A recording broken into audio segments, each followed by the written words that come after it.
سر جیسے آپ نے بتایا کہ یہ پوری دنیا میں یہ چیز ہوتی ہے، تو بنیادی طور پہ آپ یہ کہنا چاہ رہے ہیں کہ جو پازیٹیو چیزیں ہیں یا پازیٹیو چیزوں کے قریب قریب ہے وہ ہسٹری میں شامل رہتی ہیں، اور جو نیگیٹو چیزیں ہوتی ہیں وہ جس کی ہسٹری ہوتی ہے وہ اس میں سے نکال دیتا ہے. کہہ سکتے ہیں بیسیکلی جو ہے نا ہسٹری میں ہمیشہ پک اینڈ چوز کیا جاتا ہے فیکٹس کو یا ایونٹس کو، کہ یہ فیکٹ یا یہ جو ایونٹ تھا یہ ہمارے نیریٹو کو سپورٹ کر رہا ہے تو اس کو پک کر لیتے ہیں، اور یہ چیز ہمارے خلاف جا رہی ہے تو اس کو ڈراپ کر دیا جاتا ہے. السلام علیکم ناظرین، شیئرنگ آف پروفیشنل وزڈم کے ساتھ میں ہوں آپ کا میزبان علی رحمان خالد.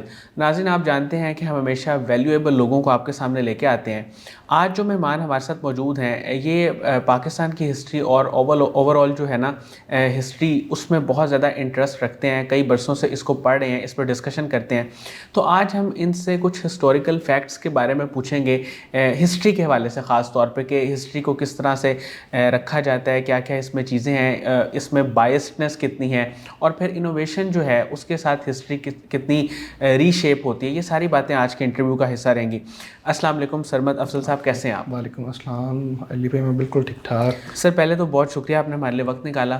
سر انٹرنیشنل ریلیشنز آپ نے پڑھا جو کہ ایک تھوڑا سا مختلف سبجیکٹ ہے، لیکن آپ کا جو کور انٹرسٹ ہے وہ ہسٹری میں ہے. تو یہ ہسٹری میں انٹرسٹ آپ کا کب اور کیسے ڈیولپ ہوا؟ اچھا، فرسٹ آف آل علی بھائی thank you so much for inviting me, it's a huge honour for me. Secondly میں آپ کے کوشچن کی طرف آتا ہوں کہ میں نے انٹرنیشنل ریلیشنس میں ڈگری کی ہے، بٹ میرا جو انٹرسٹ ہے وہ ہسٹری کی طرف تھا. تو سر یہ جو انٹرسٹ ہے میرا، یہ جو ہے میرا since my early teenage develop ہو چکا ہوا تھا، اور اس کی سب سے بڑی ریزن میری فیملی تھی. فیملی میں پرٹیکولرلی میرے پیرنٹس، میرے فادر جو تھے ان کا بڑا ڈیپ انٹرسٹ تھا اسلامک پولیٹیکل ہسٹری کے اندر.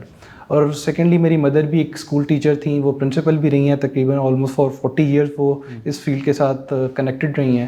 تو ان دونوں کا انفلوئنس میرے اوپر بہت زیادہ رہا ہے. اور جو ارلی ٹین ایج تھی اس میں مجھے جو تھا انٹرنیٹ کی جو فیسلٹی تھی وہ اویلیبل ہو چکی ہوئی تھی، تو میں نے انٹرنیٹ کے تھرو جو ہے چیزوں کو ایکسپلور کرنا شروع کیا. انیشلی جو میرے سورسز تھے وہ ویکیپیڈیا ہی تھا، بٹ آہستہ آہستہ میں نے دوسری بکس وغیرہ کو جو مجھے اویلیبل ملتی رہی ہیں اور دوسرے ریسورسز جو ملتے رہے ہیں ان سے میں نے جو ہے ہسٹری کو جو ہے وہ پڑھنا سٹارٹ کیا، اور آہستہ آہستہ یہ جو میرا سفر ہے چلتا رہا. سر کون سا ایسا پوائنٹ تھا جب اپنی اسٹڈی کے دوران یا بچپن میں جہاں سے آپ کا تھوڑا سا پہلے انٹرسٹ ڈیولپ ہوا ہسٹری کی طرف، اور پھر آپ نے اس کو بعد میں ایکسپلور کرنا شروع کیا؟ وہ پوائنٹ کون سا تھا؟ سر میں کوئی ایک انسٹنس تو نہیں کہہ سکتا، لیکن یہ کہ جب میں ارلی ٹین ایج میں تھا لائک 13 اور 14، تو اس وقت میں دیکھا کرتا تھا کہ میرے والد صاحب بہت زیادہ ڈسکشن کیا کرتے تھے ہسٹری کو لے کے، پرٹیکولرلی اسلامک ہسٹری اور پاکستان کی ہسٹری، اور میری والدہ بھی اس کے اندر انوالو ہوتی تھی. تو وہاں سے میرا انٹرسٹ ڈیولپ ہونا اسٹارٹ ہوا ہے، اور آہستہ آہستہ یہ انٹرسٹ پھر بڑھتا ہی گیا ہے. صحیح. اچھا سر، ہم جو اپنی کورس بکس میں چیزیں پڑھتے ہیں وہ ہسٹری کیا صرف کافی ہے کسی بھی اسٹوڈنٹ کے لیے، طالب علم کے لیے، کہ اس سے وہ چیزوں کو انڈرسٹینڈ کر لے؟ اچھا علی بھائی، میں سب سے پہلے آپ کو تھوڑا سا بتا دوں کہ ہسٹری کبھی بھی جو ہے نا فیکٹس پہ بیس نہیں ہوتی. اوکے. مطلب history is not the collection of facts, rather it is the interpretation of that facts. تو جو ٹیکسٹ بک ہسٹری کا مقصد ہوتا ہے وہ ایک سینس آف نیشنلزم بچوں کے اندر پیدا کرنا ہوتا ہے، اور اس کے اندر کوئی میں غلط میں کنڈیم نہیں کر رہا اس چیز کو، ہر جگہ ایسا ہی ہوتا ہے. فار انسٹنس آپ اگر امریکہ کی ٹیکسٹ بک ہسٹری کو پڑھیں گے تو وہاں پہ بھی یہی بتایا جائے گا کہ یہ جو امریکہ کی 200-250 سال کی ہسٹری ہے یہ فریڈم کے اوپر بیسڈ ہے، ہم نے فری رائٹس دی ہیں لوگوں کو جو ہے وہ ڈیموکریسی پھیلائی ہے. اور لیکن اگر آپ یہی کسی اور پرسپیکٹو سے پڑھیں گے، ایک بلیک امریکن کے پرسپیکٹو سے پڑھیں گے یا انڈین امریکن کے پرسپیکٹو سے پڑھیں گے، تو آپ کو پتہ چلے گا کس لیول کی اٹراسٹیز کمٹ کی گئی ہیں امریکن ہسٹری کے اندر اگینسٹ دیئر پیپل. اسی طرح اگر آپ خواتین کے پرسپیکٹو سے پڑھیں گے، آپ جانتے ہیں کہ خواتین کو ووٹ کا رائٹ 1919 کے اندر ملا ہے، اور اس سے پہلے 150-200 سال خواتین کے پاس ووٹنگ کا رائٹ بھی نہیں تھا.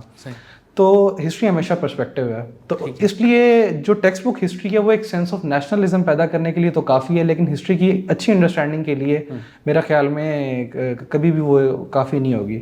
اور جیسے حسن نثار صاحب کہتے ہیں کہ ہمیں تاریخ کو مسخ نہیں کرنا چاہیے، اگر تاریخ کو مسخ کریں گے تو ہمارا کچھ نہیں بگڑے گا، تاریخ آپ کو مسخ کر دے گی. سر جیسے آپ نے بتایا کہ یہ پوری دنیا میں یہ چیز ہوتی ہے، تو بنیادی طور پہ آپ یہ کہنا چاہ رہے ہیں کہ جو پازیٹیو چیزیں ہیں یا پازیٹیو چیزوں کے قریب قریب ہے وہ ہسٹری میں شامل رہتی ہیں، اور جو نیگیٹو چیزیں ہوتی ہیں وہ جس کی ہسٹری ہوتی ہے وہ اس میں سے نکال دیتا ہے. کہہ سکتے ہیں بیسیکلی جو ہے نا ہسٹری میں ہمیشہ پک اینڈ چوز کیا جاتا ہے فیکٹس کو یا ایونٹس کو، کہ یہ فیکٹ یا یہ جو ایونٹ تھا یہ ہمارے نیریٹو کو سپورٹ کر رہا ہے تو اس کو پک کر لیتے ہیں, اور یہ چیز ہمارے خلاف جا رہی ہے تو اس کو ڈراپ کر دیا جاتا ہے. صحیح, یعنی نیریٹو بلڈنگ کے حوالے سے ایگزیکٹلی. صحیح. اور اس لیے سر میں تھوڑا سا اس چیز کے اندر ایڈ کر دوں کہ ہمیں چاہیے کہ جب بھی ہم ہسٹری پڑھ رہے ہوں تو ہم ڈفرینٹ نیریٹیوس کو پڑھیں, ڈفرینٹ پرسپیکٹیو کو پڑھیں.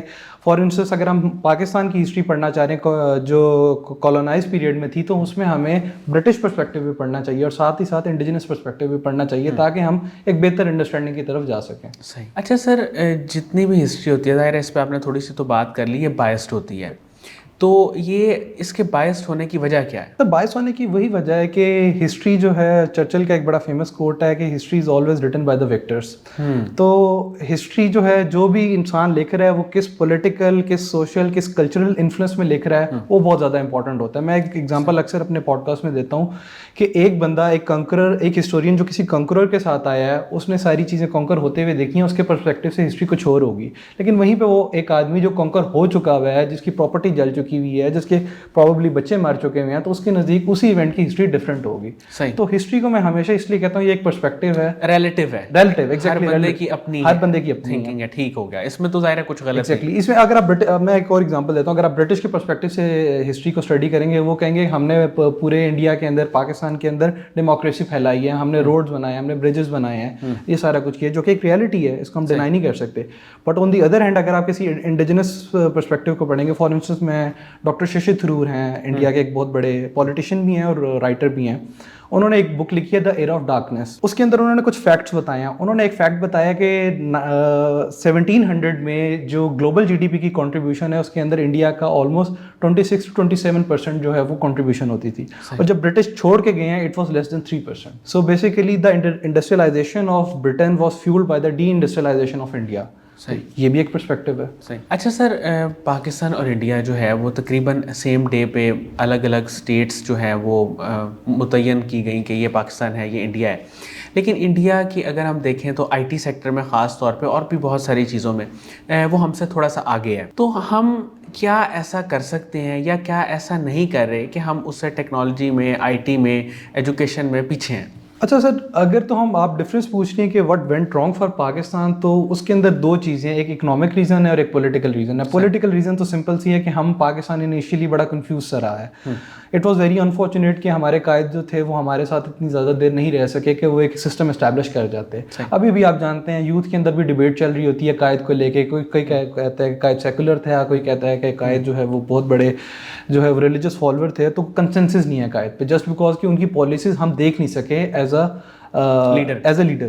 But on the other hand India was lucky enough کہ ان کے پاس پنڈت جواہر لال نہرو تھے, ڈاکٹر راجندر پرساد تھے, اس کے علاوہ سردار ولبھ بھائی پٹیل تھے, اور بہت سارے لیڈرس تھے جو ان کی پالیسی گائیڈ لائن دے سکیں.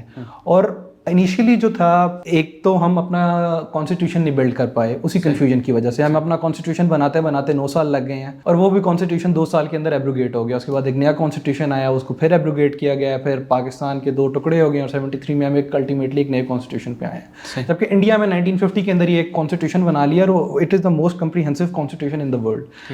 ڈاکٹر امبیڈکر نے بنایا ہے وہ کانسٹیٹیوشن, اور ایک کمپریہنسو کانسٹیٹیوشن بنایا. تو پہلی چیز تو یہ کہ پاکستان, ہم وہاں پہ پولیٹیکلی ہم اس طرح سے نہیں ہو سکے ایجوکیٹ جو انڈیا ہو چکے ہیں. انڈین لوگوں کو اپنے رائٹس پتہ چل گئے, اپنی ڈیوٹیز پتہ چل گئی, جو کہ پاکستانیوں کو شاید ابھی تک نہیں پتہ چلی.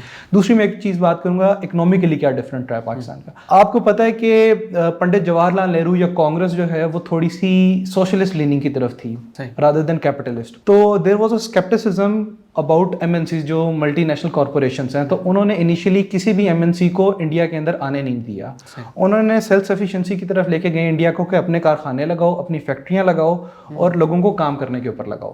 جبکہ پاکستان نے شروع سے ہی جو ہے امپورٹ کرنا شروع کر دی ہیں. لگژری کارز آ رہی ہیں, ساری ہر چیز پاکستان نے امپورٹ کرنا شروع کر دی ہے. تو یہ بھی ایک وجہ ہے, ایک بہت بڑی وجہ تھی. اب انڈیا نے جب 1990s میں اس کو لبرلائز کیا ہے تو انہوں نے پھر اپنی ٹرمز پہ کیا ہے, کیونکہ انڈیا ایک تو سب سے بڑی مارکیٹ ہے پوری دنیا کے اندر, اور انڈیا نے جو 40 سال کا سفر طے کیا ہے سیلف سفیشینسی پہ, اس کے اندر عوام, ان کی ورک فورس اتنی ڈیولپ ہو چکی ہوئی ہے کہ وہ کوئی بھی ایم این سی لیول کا کارخانہ بھی چلا سکتے ہیں, فیکٹری بھی چلا سکتے ہیں, اور ہیومن مینجمنٹ بھی کر سکتے ہیں, جو کہ پاکستان ابھی تک میرے خیال میں نہیں کر سکتا. سر امریکہ میں ابھی ریسنٹ الیکشنز ہوئے اور ٹرمپ جو ہے اس کی وکٹری آپ کے سامنے ہے، نیوز میں ہر جگہ یہی بات چل رہی ہے.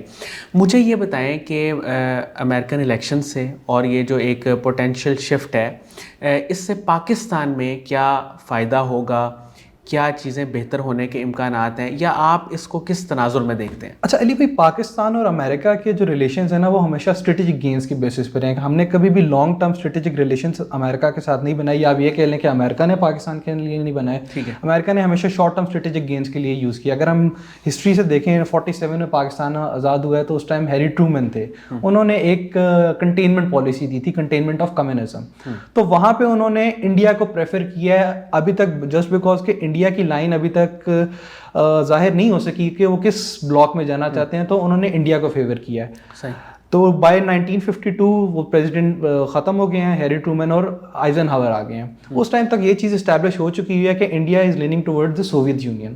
تو وہاں پہ پاکستان کو پریفر کرنا اسٹارٹ کیا، اور پاکستان اس وقت سیٹو سینٹو کا ممبر رہا ہے، جو کہ ایک اینٹی کمیونسٹ وہ تھے، الائنسز تھے. اور پاکستان کا اس کے پیچھے موٹیویشن یہ تھی کہ پاکستان سے اپنی سیکیورٹی انشور کرنا چاہتا تھا، پرٹیکولرلی فرام انڈیا. اسی طرح 60s کا اگر ٹائم دیکھیں تو 60s کے اندر جان ایف کینیڈی آئے ہیں، لنڈن جانسن آئے ہیں، اس کے اندر 65 کی وار ہوئی ہے. تو Pakistan felt betrayed at that time, because Pakistan سمجھتا ہے کہ 65 میں امریکہ نے ہمیں اس طرح سپورٹ نہیں کیا جس طرح رشیا نے انڈیا کو کیا. پھر 71 میں ڈس انٹیگریشن آف پاکستان ہوئی ہے، اور پاکستان نے ایک ٹوٹلی جو ہے وہ ریڈیکل شفٹ لیا ہے from capitalist block towards the socialist block. Bhutto صاحب کے ٹائم کی میں بات کر رہا ہوں. تو اس ٹائم ہوا کرتے تھے ان کے گیرالڈ فورڈ ہوا کرتے تھے پریزیڈنٹ. پھر 1980s کا ٹائم وہ تھا پاکستان کا جب امریکہ کو پاکستان کی ضرورت پڑی ہے. آپ شاید جانتے ہیں کہ اس وقت رشیا نے، سوویت یونین نے افغانستان کے اندر جو ہے وہ حملہ کر دیا، اور اس وقت پاکستان اور امریکہ کے لانگ ٹرم اسٹریٹجک الائنس جو ہے ڈیولپ ہونا شروع کیا ہے. پاکستان کی ایجنسیز نے امریکہ کی ایجنسی سے مل کے مجاہدین ٹرین کیے ہیں اور افغانستان کے اندر بھیجے ہیں. اور اس وقت پاکستان کی بھی ضرورت تھی. ہم اس کو صرف اس اینگل سے نہ دیکھیں کہ امریکہ نے پاکستان کو یوز کیا. اگر رشیا افغانستان کے اندر آ سکتا ہے تو رشیا کا ہمیشہ سے پلان رہا تھا سوویت یونین کا کہ ہم نے یہ گرم پانی تک جو عریبین سی ہے یہاں تک رسائی لینی ہے. سر آپ کی ایک کمپریہنسو اسٹڈی ہے ہسٹری میں. میں یہ چاہوں گا کہ آپ تھوڑا سا اپنے سورسز کے بارے میں بھی بتائیں کہ آپ جب ہسٹری پڑھتے ہیں یا جو لوگ پڑھنا چاہتے ہیں آپ کیا ریکمینڈ کریں گے؟ کوئی ایسا یوٹیوب چینل جہاں پہ وہ کوئی ڈاکومنٹریز دیکھ سکیں، یا کوئی ایسی کتاب جہاں سے وہ بہت ساری چیزوں کے بارے میں ایکوریٹ نالج حاصل کر سکیں، یا 2-3 کتابیں، کیا کہیں گے؟ سر میں بکس تو بہت ساری ہیں، میں کچھ آتھرس کا آپ کو بتا دیتا ہوں. آپ کرسٹوفر لیسیلس کو پڑھ لیں، وہ آپ کو بڑی کمپریہنسو ہسٹری کی انڈرسٹینڈنگ دے دیں گے from Asian time till modern time.